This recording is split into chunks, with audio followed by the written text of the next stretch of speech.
بسم اللہ الرحمن الرحیم۔ السلام علیکم ورحمۃ اللہ وبرکاتہ۔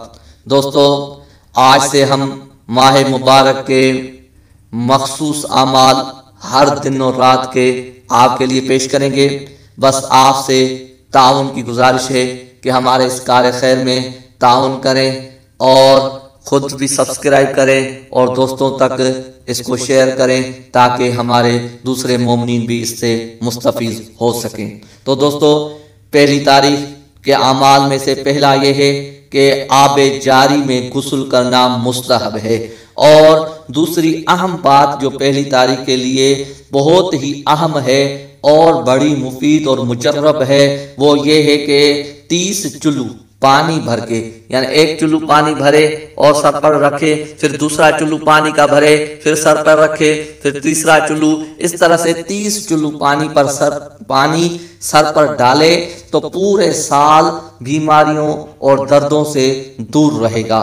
اور دوسرا عمل یہ ہے کہ عرق گلاب یعنی گلاب کا پانی ایک چلو اٹھائے اور اپنے چہرے پہ لگائے تو اس کا یہ نتیجہ نکلے گا کہ پورا سال یہ ذلت و پریشانی سے دور رہے گا، ذلت و پریشانی اس کے قریب نہیں آئے گی۔ اور تھوڑا سا پانی ایک چلو ہو یا اس سے کم ہو سر پر ڈالے اور اس سے سرسام کے بیماری سے محفوظ رہے گا۔ یہ رمضان المبارک کی برکات بتا رہا ہوں دوستو، یہ رمضان المبارک فقط اس ماہ مبارک کی یہ برکات ہیں۔ اور تیسرا عمل یہ ہے کہ 2 رکعت نماز پڑھنی ہے، اور نماز فجر کی طرح پڑھنی ہے۔ فرق بس اتنا ہے کہ سورہ حمد کے بعد سورہ انا فتحنا پڑھنا ہے پہلی رکعت میں، اور دوسری رکعت میں سورہ الحمد کے بعد جو چاہے جیسی سورہ چاہے وہ آپ پڑھ سکتے ہیں۔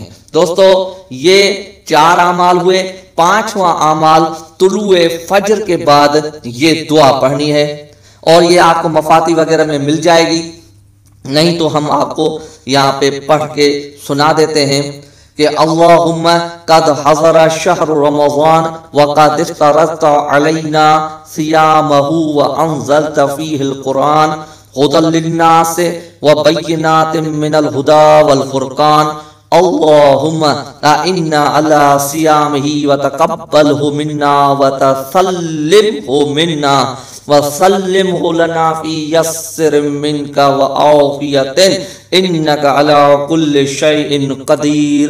یہ دعا پڑھے، اور بڑی بہترین دعا ہے اور بڑا بہترین ترجمہ ہے کہ خدایا رمضان کا مہینہ آ گیا ہے، تو نے اس مہینے میں ہمارے اوپر روزے واجب کر دیے، اس میں تو نے قرآن کو لوگوں کی رہنمائی ہدایت کا چراغ قرار دیا ہے اور حق و باطل کے درمیان امتیاز کرنے والا قرار دیا ہے۔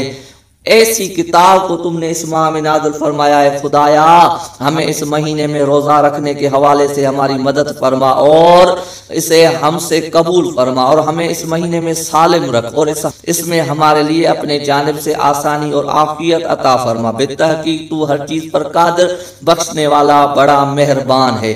اور چھٹا عمل یہ بھی ہے کہ نماز ہے 4 رکعت، اس کا بھی بڑا جو ثواب ہے کہ پہلی رکعت میں سورہ حمد کے بعد 15 مرتبہ سورہ توحید پڑھنا ہے، اسی طرح سے 4 رکعت میں حمد کے بعد 15 مرتبہ سورہ توحید کی تلاوت کرنی ہے۔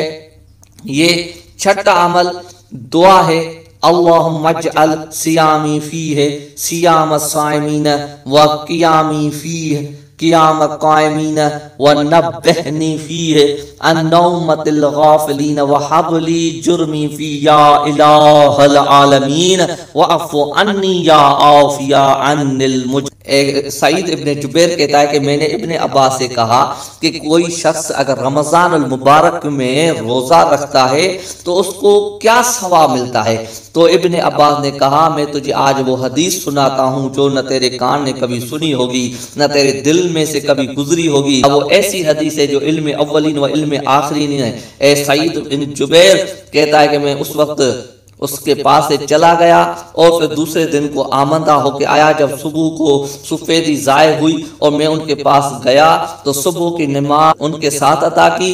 پھر اس حدیث کے متعلق ان سے دریافت کیا تو انہوں نے میرے طرف رخ کیا اور کہا سنو، جو میں بیان کرتا ہوں میں نے اسے رسول کون کہہ رہا ہے؟ یہ ابن عباس کہہ رہا ہے۔ اور بیان کرنے والا کون ہے؟ ابن جبیر ہے۔